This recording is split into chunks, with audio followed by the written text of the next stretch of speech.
प्रिय दर्शक बंधु, आज हम आपको सुनाने जा रहे हैं छठ पूजा के दूसरे दिन की वह अद्भुत और दिव्य कथा जिसे सुनना मात्र जीवन को पवित्र बना देता है।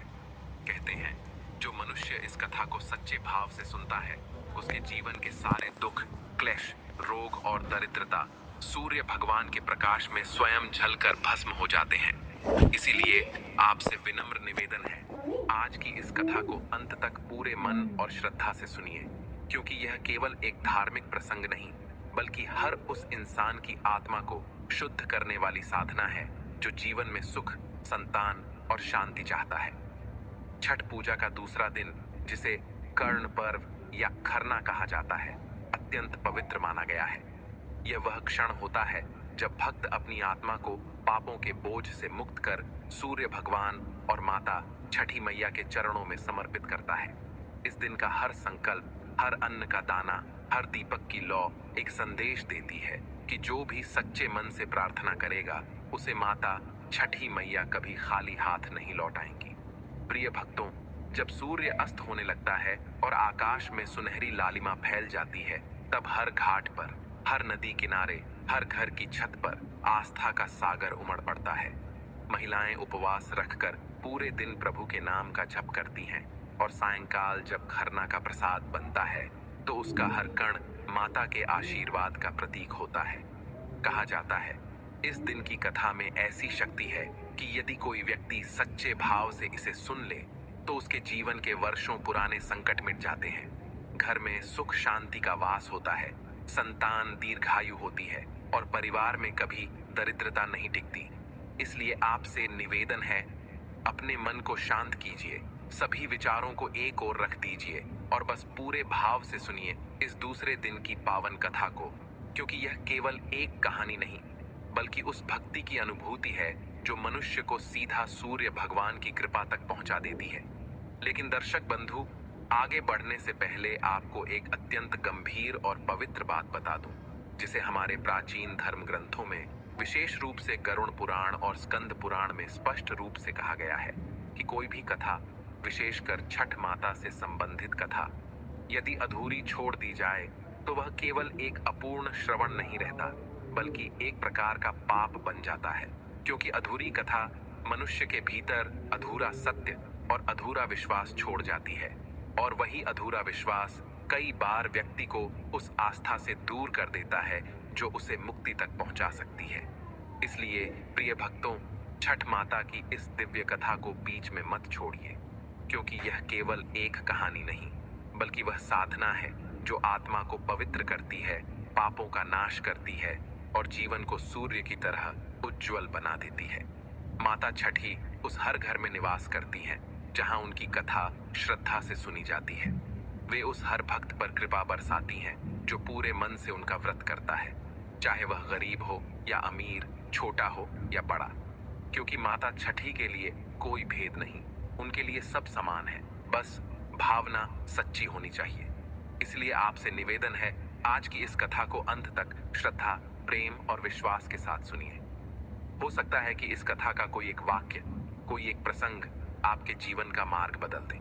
हो सकता है माता छठी की कृपा उसी क्षण आपके घर उतर आए जब आप इसे सुन रहे हों। और यदि आप एक सच्चे सनातनी हैं तो यह आपका धर्म भी है कि माता की महिमा को केवल अपने तक सीमित न रखें बल्कि इस आस्था को अपने परिवार, अपने मित्रों और अपने समाज तक पहुंचाएं। इसलिए इस वीडियो को लाइक करें, अपने सगे संबंधियों के साथ साझा करें और हमारे चैनल भैरम पावर को सब्सक्राइब करना न भूलें, ताकि ऐसी ही दिव्य, पवित्र और जीवन बदल देने वाली कथाएं आपको नियमित रूप से मिलती रहें। अब अपनी आत्मा को शांत करें, मन को निर्मल करें और श्रद्धा के साथ सुनिए छठ माता के दूसरे दिन की वह अद्भुत कथा जो न केवल आपके जीवन को पवित्र करेगी बल्कि आपके घर में सुख, शांति और समृद्धि का आशीर्वाद भी लेकर आएगी।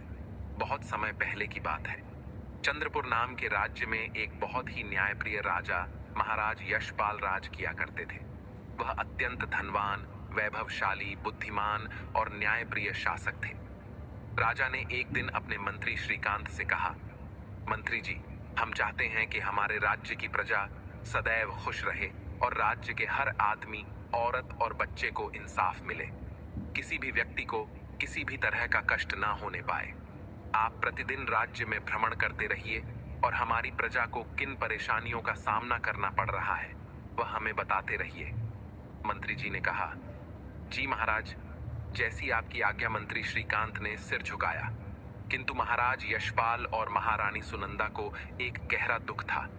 उनकी कोई संतान नहीं थी। संतान ना होने के कारण दोनों बहुत दुखी रहते थे।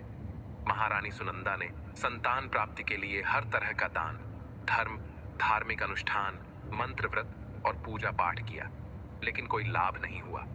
महाराज ने उदास होकर कहा, समय के साथ हम दोनों ही बुढ़ापे की ओर बढ़ते जा रहे हैं, लेकिन अभी तक हमें संतान सुख नहीं मिला है।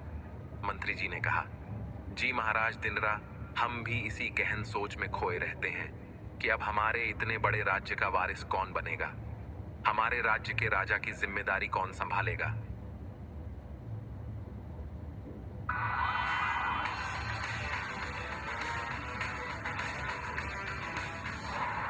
Top up your FASTag wallet and get amazing cashback. For FASTag recharge, Paytm करो।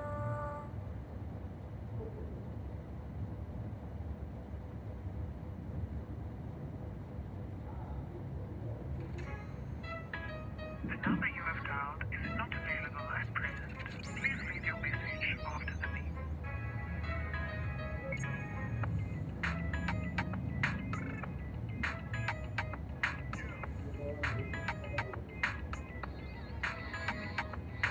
सड़का पे रेड रेड गुड्डी लेके चल रहे सरे हम सब घेरा छुट्टी देके चल रहे टॉप पे हूँ बैठा रे मुकाबला नहीं मेरा मैं गिलैंड तेरा साढ़े में फ्रूटी लेके चल रहे। मंत्री श्रीकांत ने चिंता व्यक्त की। राजा और रानी दिनरा इसी चिंता में रहने लगे। उन्हें खाने पीने की भी सुध नहीं थी। एक दिन महल के बाहर एक महात्मा भिक्षा मांगने आए। रानी सुनंदा ने सोचा, यह मेरा अंतिम दान धर्म होगा। इसके बाद अपने हाथों से मैं कोई दान धर्म नहीं करूंगी। रानी दान देने के लिए चावल लेकर बाहर आई। जब वह साधु की झोली में भिक्षा डालने के लिए आगे बढ़ी तो उनके चेहरे की उदासी साधु जी को स्पष्ट नजर आ गई। साधु ने कहा, रानी साहिबा, क्या हुआ? आप इतनी उदास क्यों हैं? महात्मा ने पूछा। तब रानी ने महात्मा को सारी हकीकत बता दी और सिसकने लगी। रानी के दुख को समझते हुए वह साधु कुछ पल के लिए गंभीर हो गए। रानी साहिबा, आप चिंता मत कीजिए, आपकी संतान की इच्छा पूरी हो जाएगी। आपकी कोख से एक पुत्र जन्म लेगा, परंतु वह आपका पुत्र केवल 14 साल तक ही आप लोगों को मिलेगा। 14 साल के बाद वह इस मृत्यु लोक में नहीं रह पाएगा। रानी साहिबा, इससे बढ़कर आपको कुछ देना मेरे लिए संभव नहीं है। आप और महाराज दोनों इस विभूति को ग्रहण करना। ईश्वर की कृपा से बहुत जल्द ही तुम्हें पुत्र धन की प्राप्ति होगी। इतना कहकर वह साधु अपने रास्ते चले गए। रानी ने सोचा, अगर भगवान ने हमारी किस्मत में 14 साल ही संतान का सुख लिखा है तो ठीक है। 14 साल ही सही, उतने समय के लिए तो हमें पुत्र मिलेगा, यही काफी होगा। मैं उसे ढेर सारा लाड़ दुलार दूंगी। मैं अपनी संतान की हर मुराद पूरी करूंगी। उस रात राजा अपना राज्य कार्य खत्म करके कक्ष में गए तो रानी ने सारी बात राजा को बताई और साधु की दी हुई विभूति राजा को दिखाकर बोली, साधु महाराज ने यह विभूति हम दोनों को ग्रहण करने के लिए कहा है। रानी की बात सुनकर राजा ने निराश भाव से कहा, रानी, हमने इतना दान धर्म किया लेकिन कोई फल नहीं मिला। यदि हम पर भगवान की कृपा होती तो अब तक हमें पुत्र की प्राप्ति हो चुकी होती। अब इस विभूति से हमें क्या संतान प्राप्ति होगी? रानी बोली, महाराज जी, जब हमने इतना सब कुछ किया तो अब यह भी सही क्यों खामखा उस साधु के क्रोध को बुलावा दें। राजा को अब किसी की बात पर विश्वास नहीं था, लेकिन पत्नी को दुख ना पहुंचे, इसीलिए वह राजी हो गए।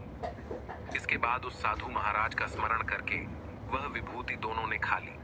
उसके बाद दोनों निश्चिंत होकर सो गए। कुछ दिन गुजर जाते हैं और साधु महाराज द्वारा कहे अनुसार रानी गर्भवती हो जाती है। राजा रानी की खुशी का तो ठिकाना ही नहीं रहता। राजा ने हर्षित होकर कहा, महारानी, हम पर सचमुच साधु महाराज की कृपा हो गई है। हम दोनों माता पिता बनने वाले हैं। दोनों ने आने वाली संतान के सपने देखने शुरू कर दिए। समय आने पर रानी ने एक सुंदर गोरे चिट्टे पुत्र को जन्म दिया। राजा ने बड़ी धूमधाम से पुत्र का नामकरण विक्रम किया। सारे राज्य में 8 दिन तक उत्सव मनाया गया। सबसे विद्वान पंडित जी को बुलाया गया। कुंडली देखकर पंडित जी बड़े चिंतित हो गए। पंडित जी ने कहा, महाराज, हमारे राजकुमार की कुंडली बता रही है कि हमारा राजपुत्र सिर्फ 14 वर्ष तक हमारे पास रहेगा। राजा को यह बात पहले से ही पता थी। रानी को भी साधु महाराज की बात याद थी। दोनों चुप रह जाते हैं। उसके बाद राजा और रानी बड़े लाड़ प्यार से बेटे की परवरिश करते हैं। वे सोचते हैं कि थोड़े समय के लिए ही सही भगवान ने उनकी संतान की मुराद पूरी की।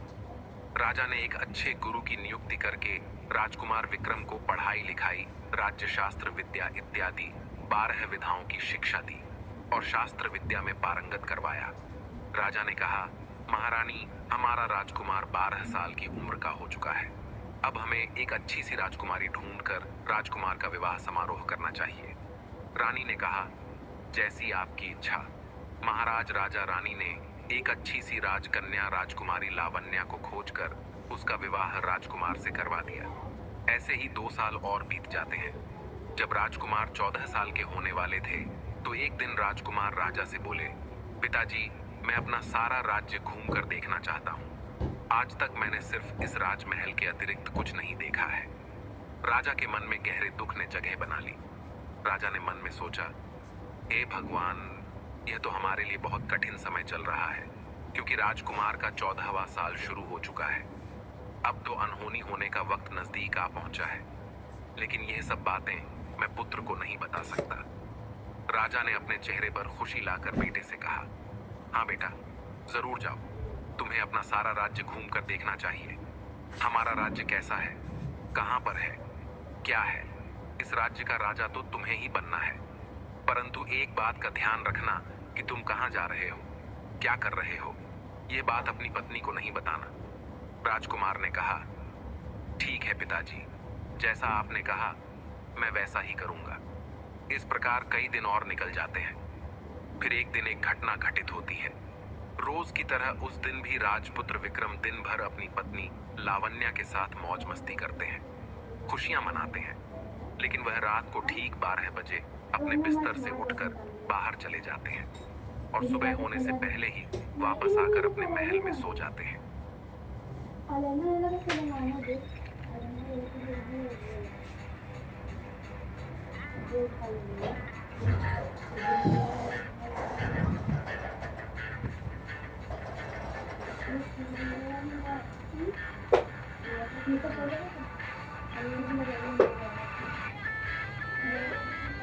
Let the thrill begin.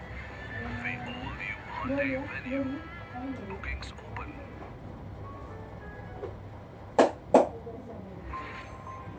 हमारी भाषाएं अलग हैं।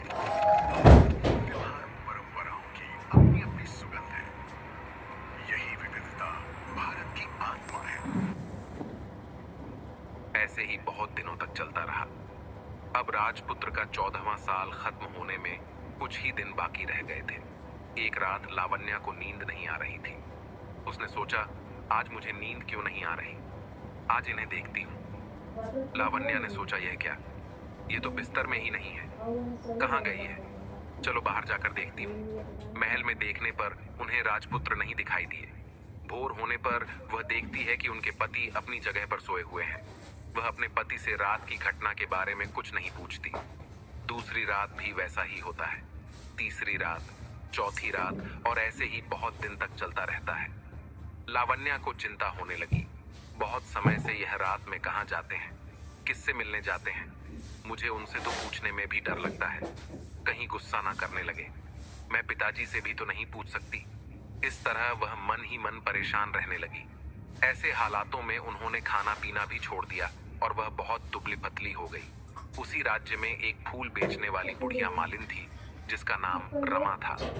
वो हमेशा छोटी रानी को फूल देने उनके महल में आया करती थी।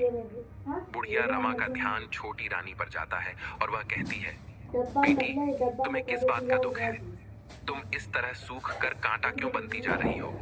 रानी लावण्या ने रोते हुए कहा, अम्मा, मैं तुम्हें क्या बताऊं, तुम्हारे राजपुत्र हर रात बिस्तर से उठकर पता नहीं कहां चले जाते हैं और सुबह होते ही वापस आकर सो जाते हैं।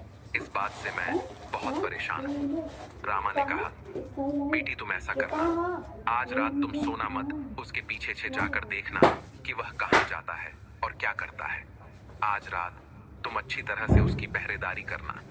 लावण्या ने कहा, अगर मुझे नींद आ गई तो मैं क्या करूंगी? अम्मा तुम्हें नींद ना आए इसलिए तुम एक काम करना, अपने बाएं हाथ की उंगली में एक जख्म कर लेना और उस पर थोड़ी सी मिर्च लगा लेना, जिससे तुम्हें बहुत जलन होगी और उस पीड़ा से तुम्हें रात भर नींद नहीं आएगी। रानी बुढ़िया के कहे अनुसार करती है। उंगली की जलन से उन्हें बहुत देर तक नींद नहीं आई, लेकिन बाद में वह सो जाती है। दूसरे दिन सुबह बुढ़िया फूल लेकर उसके महल में पहुंचती है और पूछती है, क्या हुआ बेटी, क्या तुम देख पाई कि तुम्हारा पति कहाँ जाता है? लावण्या ने कहा, अम्मा, पहले कुछ समय जलन के कारण मुझे नींद नहीं आई, पर कुछ समय पश्चात मुझे नींद आ गई। कोई बात नहीं, आज तुम उंगली पर पहले से थोड़ा बड़ा जख्म कर लेना और ज्यादा मिर्च डाल लेना। दूसरे दिन छोटी रानी वैसा ही करती है, परंतु वह सिर्फ पति के बिस्तर से उठकर बाहर निकलने तक ही जग पाती है, क्योंकि उसी समय उनकी आंख बंद हो जाती है। अगले दिन सुबह बुढ़िया आई तो उसके पूछने से पहले ही रानी रोकर कहती है, अम्मा, मैं आज भी उनकी पहरेदारी ठीक तरह से नहीं कर पाई। राम ने कहा, रो नहीं बेटा, सब कुछ ठीक हो जाएगा। तुम आज रात जख्म और बड़ा करना और उस पर ज्यादा मिर्च छिड़क लेना। बेटी, तुम एक काम करना, जब वह वहां से जाने के लिए निकलता है तो तुम उसका रास्ता रोककर उससे पूछना कि वह कहां जा रहा है।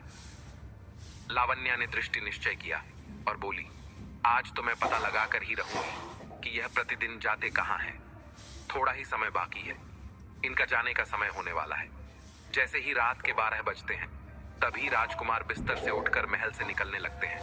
तभी रानी लावण्या बोलती है, सुनिए, आप कहां जा रहे हैं और किससे मिलने जा रहे हैं, मुझे बताइए। राजपुत्र उसे समझाने की बहुत कोशिश करते हैं। देखो, अगर मैंने तुम्हें बता दिया तो मैं दोबारा तुम्हें कभी नहीं मिल पाऊंगा। लावण्या ने कहा, कोई बात नहीं, ना मिल पाओ, लेकिन आप रात के समय कहां जाते हो, बस ये मुझे बता दीजिए। पत्नी की जिद के आगे उसकी एक नहीं चल पाई। इस समय उसका 14वां साल खत्म होकर 15वां साल लगने वाला था और वह सोचता है जो होता है वह हो जाने दो, यह इन्हें अब बताना ही पड़ेगा। राजकुमार ने कहा, यह चावल पकड़ो, इन चावलों को दोनों हाथों की मुट्ठी में पकड़ना। पहले दाएं हाथ में पकड़े चावल मेरे ऊपर फेंकना, तुम्हें पता चल जाएगा कि मैं कौन हूं। इसके बाद तुम बाएं हाथ में पकड़े चावल मेरे ऊपर फेंकना, तब मैं जैसा था वैसा ही मिल जाऊंगा। लेकिन यदि तुम बाएं हाथ के चावल मेरे ऊपर फेंकना भूल गई तो मैं तुम्हें कभी नहीं मिल पाऊंगा। लावण्या ने कहा, ठीक है बाबा, मैं नहीं भूलूंगी। यह कहकर रानी बड़े आत्मविश्वास के साथ दाएं हाथ में पकड़े चावल पति के ऊपर फेंक देती है तो राजपुत्र एकदम से विशाल सफेद घोड़ा बन जाते हैं और देखते ही देखते वह तेजी से दौड़ने लगते हैं। रानी उस घोड़े को एकदम आश्चर्यचकित होकर देखने लगती है और वह भूल जाती है कि पति ने उसे बाएं हाथ के चावल फेंकने की बात कही थी। कुछ ही समय में महल में कुछ चक्कर लगाने के बाद घोड़ा महल से निकलकर बाहर चला जाता है। लावण्या ने घबराते हुए कहा, अरे अरे, ये कहाँ चले गए? अब तो यह आ ही नहीं रहे हैं, कहीं उनकी बात सच तो नहीं हो जाएगी। मैं तो भूल ही गई, मैंने तो बाएं हाथ के चावल फेंके ही नहीं। अब रानी को बड़ा पश्चाताप होता है, वह स्वयं को कोसने लगती है, लेकिन अब उसका कोई फायदा नहीं होने वाला था। राजपुत्र अब वापस नहीं आने वाले थे। महल में राजा और रानी ने जब यह सुना तो उनका कलेजा बैठ गया। महाराज यशपाल ने दुख से कहा, क्या तुम सच कह रही हो? महारानी, हमें जिस बात का डर था वो घटना घट चुकी है, हम चाहकर भी कुछ नहीं कर सकते। देखते ही देखते 3 महीने गुजर जाते हैं और आखिर 6 महीने निकल जाते हैं। राजपुत्र का कोई अता नहीं चलता। मंत्री श्रीकांत ने निराशा व्यक्त की।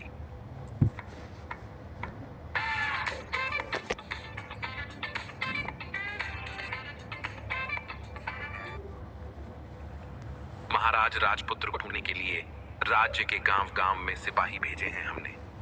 हम खुद 6 महीने से उन्हें ढूंढने में लगे हैं, लेकिन हमें कोई सफलता नहीं मिल पा रही है। महाराज छोटी रानी लावण्या ने दृढ़ता से कहा, मेरी एक छोटी सी गलती की वजह से आज मेरे साथ मेरे पति नहीं है। मैं एक अच्छी पत्नी नहीं हूँ, लेकिन मैं अपनी गलती का पश्चाताप करूंगी। मैं प्रण लेती हूँ कि मैं अपने पति को ढूंढ कर ही रहूंगी, चाहे कुछ भी हो जाए, और उन्हें सही सलामत महल लेकर आऊंगी। एक दिन वह सुबह उठकर सासुर के कक्ष में जाती है और उनसे कहती है, पिताजी, माताजी, मैं अपने पति की खोज में जा रही हूँ और मैं जब तक उन्हें ढूंढ नहीं लेती तब तक मैं महल वापस नहीं आऊंगी। मुझे आपका आशीर्वाद चाहिए कि मैं अपने इस प्रण को पूरा करके ही लौटूं। रानी ने कहा, बेटी, तुम जो चाहे वह करो, जहां जाना है वहां जाओ, लेकिन हमारे बेटे को वापस लेकर आओ। भगवान तुम्हें कामयाबी दे। राजा और रानी ने आशीर्वाद दिया। रानी लावण्या अब अपना शाही वस्त्र बदलकर एक सेठानी बन जाती है। उसके बाद उसने अपने कुछ दास दासियों को अपने साथ में लिया और राज्य की सीमा पर जाकर वहां एक भोजनालय खोल दिया और आने वाले सब यात्रियों को खाना मुफ्त में देने लगी। पर उन्होंने एक शर्त रखी, खाना खाने वाले को उनके साथ हुई कोई अजीब चीज या घटना बतानी पड़ेगी। लावण्या ने सोचा, मुझे इस पर विश्वास है, कभी न कभी तो हमें उनके बारे में पता चलेगा ही। इसी दौरान एक और घटना घटती है। रानी के महल में फूल लेकर जाने वाली बुढ़िया रमा का एक छोटा बेटा और बहू सुबह काम के लिए निकलते हैं। राम का बेटा उसे कहता है, माँ, पोते को संभालने की जिम्मेदारी आप पर है और हम जा रहे हैं खेत। राम ने कहा, ठीक है बेटा, मैं देखूंगी, तुम जाओ खेत। बुढ़िया दिन भर पोते को संभालती थी, लेकिन बुढ़िया को पान खाने की आदत थी। बुढ़िया ने सोचा, आज तो पान लगाने के लिए चूना ही खत्म हो गया है, मैं पान कैसे लगाऊं? बुढ़िया टोकरी लेकर चरवाहे के मैदान में गई। वहां मैदान में बहुत सारे गोबर के कंडे थे। उन्हें जमा करते करते उसे घर आने में अंधेरा हो गया। बच्चा घर पर अकेला है और रो रहा है। जब राम के बेटे बहू काम करके घर आए तो उन्होंने देखा कि बच्चा रो रहा है। राम का बेटा गुस्से से बोल, माँ कहाँ चली जाती है? प्रतिदिन बच्चा हमें रोता हुआ ही मिलता है। बेटा और बहू गुस्से से लाल पीले हो गए।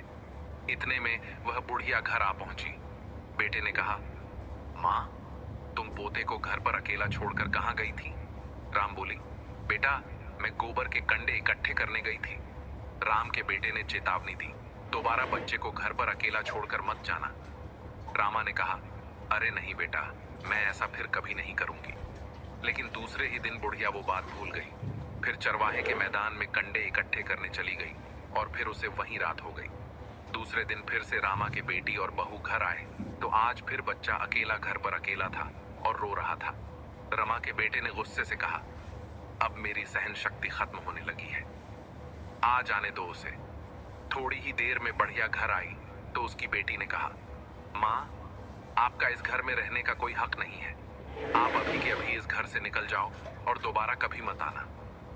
बुढ़िया के बहुत ज्यादा बोलने पर भी उसके बेटे को कोई फर्क नहीं पड़ा और उसने उसे घर से निकाल दिया। बुढ़िया बहुत दुखी हुई और बोली, हे भगवान, अब मैं कहाँ जाऊं? लगता है पूरी रात यही पेड़ के नीचे ही बितानी पड़ेगी। भगवान, जैसी तेरी इच्छा।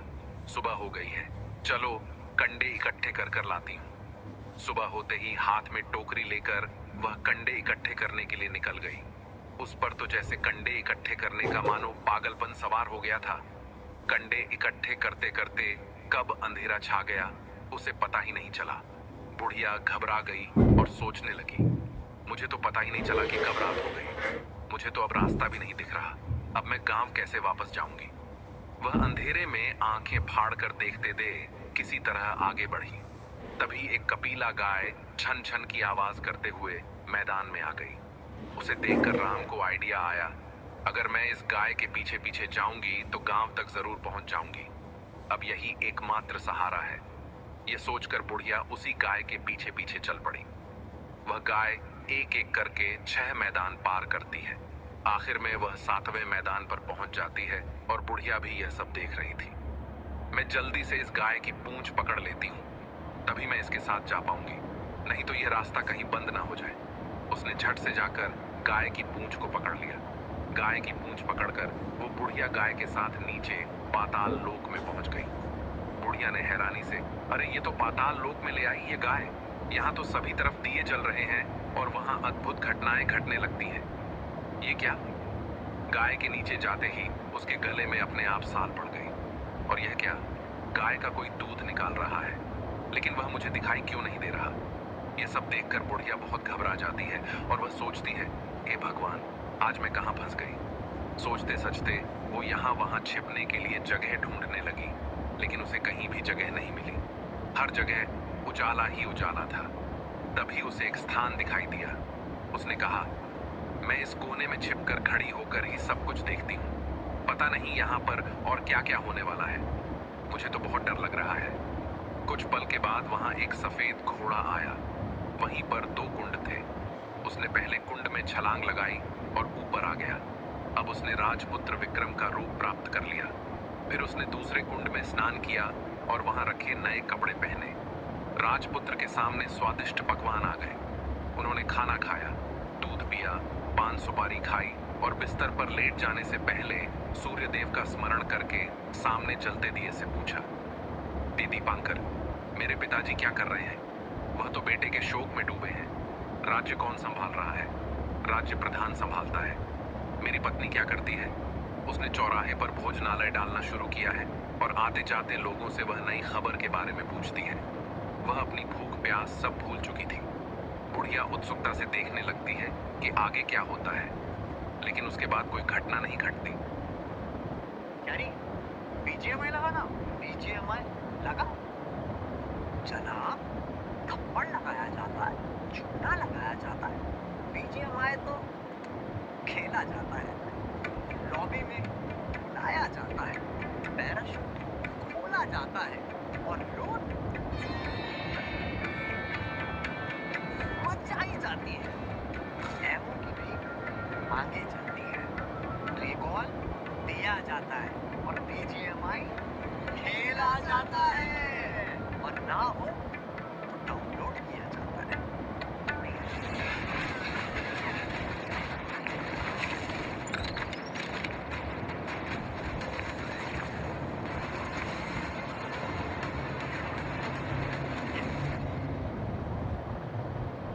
In this facility, we can recycle every part that make up the beverage cartons. The paper fibers are made into napkins, toilet paper, kitchen rolls. Polyethylene and aluminium stay together and we call it polyol. These polyol granules goes to other companies to be transformed into new pallets. This pallet is now used by the biggest retailer in Italy, and further collaboration with Lookout and our partners could help expand this.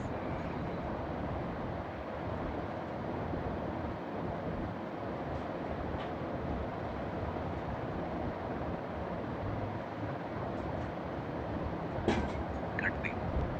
वो युवक कहाँ गया? वह कौन था? मुझे तो कुछ पता ही नहीं चला। तभी उसने देखा कि गाय की साल खुली हुई है और वह बाहर की तरफ जा रही है। अब गाय के साथ यहाँ से ऊपर जाना ही समझदारी है, नहीं तो कोई मुसीबत आकर मेरे ऊपर ही टपक जाएगी। उसने झट से गाय की पूंछ पकड़ ली और गाय के साथ ऊपर आ गई। और जब ऊपर मैदान में पहुंची तो उस सुरंग का रास्ता अपने आप बंद हो गया और उसके मुंह पर एक बड़ा सा पत्थर खड़ा हो गया। ऊपर आकर वह गाय जंगल की ओर निकल गई और इधर बुढ़िया एकदम बावली सी हो गई। उसने पाताल नगरी में जो कुछ देखा था वह जल्द से जल्द किसी को बताने के लिए उतावली हो उठी।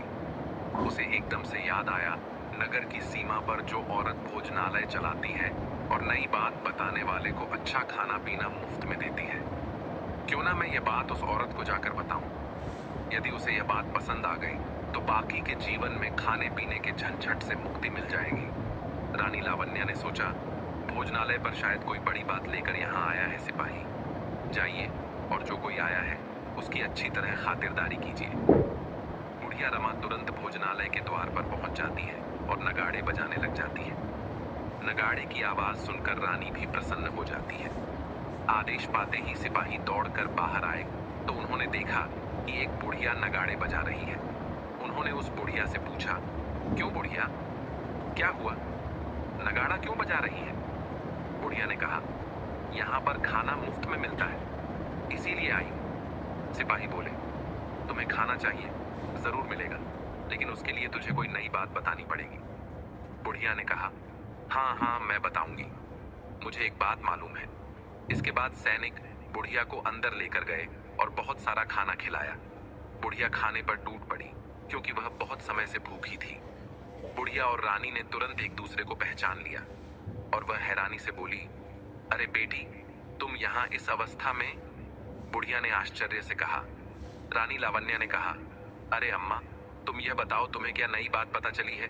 तुमने मुझे वो नई बात बताई तो जिंदगी भर तुम्हारी देखभाल करूंगी, तुम्हें रानी माता बनाकर रखूंगी। यह सब बात सुनकर बुढ़िया खुश हो गई और अब उसने जो कुछ चरगाहे वाले मैदान पर देखा था वो सब उसने रानी को बता दिया। लावण्या ने कहा, ठीक है माँ, अब आप मुझे वहां पर लेकर चलिए।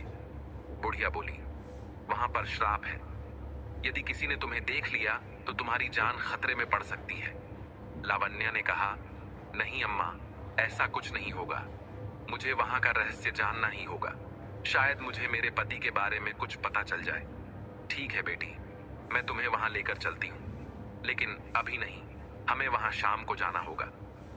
शाम को छोटी रानी बुढ़िया के साथ उस मैदान पर गई और एक जगह छिपकर गाय के आने की राह देखने लगी। दिन ढलते ही चारों ओर अंधेरा घेरने लगा। कुछ देर बाद हमेशा की तरह गाय वहां आ गई। गाय को देखते ही बुढ़िया ने कहा, जल्दी आओ बिटिया, हम गाय की पूंछ पकड़कर नीचे उतरेंगे। नीचे आते हैं। बुढ़िया बोली, आओ बिटिया। हम उस कोने में चुपचाप खड़े हो जाते हैं और वहां से पूरी घटनाएं देखते हैं। अब सब कुछ पहले जैसा घटित हो रहा था। गाय के गले में अपने आप साल लग गई। अदृश्य रूप से उसका दूध धोने लगा। एक सफेद घोड़े ने आकर एक कुंड में छलांग लगाई तो राजपुत्र के रूप में ऊपर आया। वो राजपुत्र दूसरे कुंड में नहाने लगा। फिर उसने वहां रखे नए कपड़े पहने। नजदीकी एक सुंदर पलंग था। वह वहां आकर उस पलंग पर बैठ गया। सोने के लिए पलंग पर गया तो सोने से पहले सूर्य देव का स्मरण करके उसने कहा, हे दिए दीपांकर, आज मेरे माता पिता क्या कर रहे हैं? आज दी ने कुछ जवाब नहीं दिया, बल्कि वो बुझने लगा। तब राजपुत्र को इसका संदेह हो गया कि कुछ घटित हुआ है। वह उदास हो गया और सोने के लिए बिस्तर पर लेट गया। अब रानी लावण्या का संयम खत्म हो गया। वह दौड़कर पति के पास गई और उनके पैर पकड़ने के लिए आगे बढ़ने लगी। राजपुत्र ने तुरंत ही अपनी पत्नी को पहचान लिया। वह झट से पीछे हो गया और चिल्लाने लगा, नहीं नहीं, मुझे मत छूना, नहीं तो सर्वनाश हो जाएगा। एक बार तुम गलती कर बैठी हो, अब दोबारा गलती मत करना, नहीं तो जो अब मैं तुम्हें दिख रहा हूं वह भी नहीं दिखूंगा। लावण्या ने दुखी स्वर में कहा, स्वामी, मुझसे भूल हो गई, मुझे माफ कर दीजिए। मुझे आपसे नहीं पूछना चाहिए था कि आप रात को कहाँ जाते हो। मैं अपनी भूल स्वीकार करती हूँ। मुझे मेरी भूल की सजा मिल गई है। अब आप घर चले। आपके वियोग में आपके माता पिता ने बिस्तर पकड़ लिया है और आपकी प्रजा भी बहुत दुखी है। महाराज रानी अब विलाप करने लगी और जोर जोर से जमीन पर सर पटकने लगी। राजपुत्र के मन में उसके प्रति दया उत्पन्न हो गई और वह उससे कहने लगा, यदि तुम मुझे वापस पाना चाहती हो तो तुम्हें एक काम करना होगा। काम बहुत कठिन है, लेकिन वह तुम्हें अकेले ही करना होगा। लावण्या बोली, कहिए स्वामी, चाहे कितना भी कठिन काम क्यों ना हो, मैं उसे अवश्य पूर्ण करूंगी। इस पाताल से ऊपर जाते ही तुम्हें एक घना जंगल नजर आएगा। उस जंगल में बीचों बीच एक पीपल का पेड़ है। उसके आसपास की जगह पर पत्ते, चटाएं और बहुत सारे जंगली जानवर मिलेंगे। तुम्हें उन्हें भगाकर वह जगह साफ करनी है और गोबर से लिपाई करके उसे पवित्र बनाना है, रंगोली से सजाना है। इसके बाद वहां धूप, कपूर और अगरबत्ती जलानी है। कुमकुम के फूल से पेड़ के तले पूजा करनी है। दूध दही से बने चावल का भोग चढ़ाना है। 12 बजे बजने के समय तुम्हें उस जगह पर बैठकर सूर्य भगवान का ध्यान करना है। ठीक 12 बजे सूर्य भगवान का रथ वहां उतरेगा। भगवान सूर्य देव यह सब देखकर खुश हो जाएंगे और कहेंगे, जिस किसी ने यह सब किया है उसे मैं मनचाहा फल दूंगा। तो तुम भगवान सूर्य देव के सामने जाकर उनके रथ का दाहिना घोड़ा मांगना। सूर्य देव के हाँ करने के बाद मैं तुम्हें मिल जाऊंगा। इतनी बात कहकर राजपुत्र अपने पलंग पर सो गए और छोटी रानी भोर होने का इंतजार करने लगी। सुबह होते ही वह बुढ़िया के साथ गाय की पूंछ पकड़कर ऊपर आ गई। उसने बढ़िया से कहा, अम्मा, अब मैं अकेली ही आगे जाऊंगी, तुम भोजनालय वापस चली जाओ। छोटी रानी अब जंगल में जाकर राजपुत्र की बताई हुई जगह को ढूंढने लगी। लगता है यह वही जगह है जिसके बारे में स्वामी ने बताया था। किसी तरह सभी को वहां से भगाकर उन्होंने वह जगह अच्छी तरह से साफ कर दी। ये सब करने के बाद जैसे राजकुमार ने बताया था वैसे ही लिपाई पुताई कर कर उन्होंने इत्र गुलाब का पानी छिड़क कर वह जगह सुगंधित की। फिर धूप अगरबत्ती जलाकर उसे पवित्र किया और पूजा की सब सामग्री वहां तैयार रखकर सूर्य भगवान का ध्यान करने बैठ गई, जैसा कि उनके पति ने बताया था। दोपहर को ठीक 12 बजे सूर्य भगवान का रथ उस पीपल के पेड़ पर आकर रुका। सूर्य भगवान ने जब रथ से नीचे देखा तो वहां का सुगंधित वातावरण देखकर वह बहुत प्रसन्न हो गए और फिर बोले, जिस किसी ने यह काम किया है वह आज मुझसे कुछ भी मांगे मैं उसे दे दूंगा। हम तुम्हारी हर इच्छा पूरी करेंगे। आज तुमने हमें खुश किया है। रानी ने जब यह शब्द सुने तो बिना समय गवाए दौड़कर उनके सामने आ गई। तब सूर्यदेव ने कहा, मांगो, तुम्हें जो चाहिए वो मांगो। लावण्या बोली, भगवान मुझे आपके रथ का दाहिना घोड़ा चाहिए। सूर्यदेव ने कहे, नहीं, कभी नहीं। मैं तुम्हें और कुछ भी दे सकता हूँ, लेकिन रथ का दाहिना घोड़ा नहीं।